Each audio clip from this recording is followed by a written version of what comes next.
আসবো পরের খবরে। দীঘা থেকে সরানো হচ্ছে বিশ্ববাংলা লোগো। দীঘা জগন্নাথ মন্দিরের নাম পরিবর্তনের পর এবার লোগো অপসারণে রাজনৈতিক চর্চা তুঙ্গে। পর্যটন কেন্দ্রে পরিবর্তনের কাজ শুরু। নতুন সরকারের উদ্যোগে দীঘার সৌন্দর্যায়নে বড় বদল।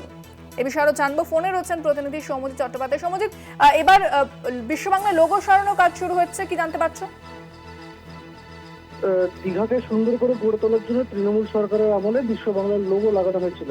তবে 2026-এ বাংলার পট পরিবর্তনের পরে যখন বিজেপি সরকার ক্ষমতায়, সেই সরকার ক্ষমতায় আসার পর থেকেই কলকাতা শহর থেকে ইতিমধ্যেই সেই সমস্ত বিশ্ব বাংলার ছবি লোগো সরানো হয়েছে। এবার দীঘা থেকে বিশ্ব বাংলার লোগো সরিয়ে ফেলার কাজ শুরু হলো আজ সকাল থেকেই। ওর দীঘার যে 1 নম্বর গেটের সামনে বিশ্ব বাংলার লোগো যেটা রাখা হয়েছিল তা সরিয়ে ফেলার কাজ ইতিমধ্যেই শুরু হয়েছে। আর যা নিয়ে কিন্তু একটা রাজনৈতিক পর্যাও শুরু হয়েছে। ইন্দ্রাণী। ধন্যবাদ সৌমজিৎ।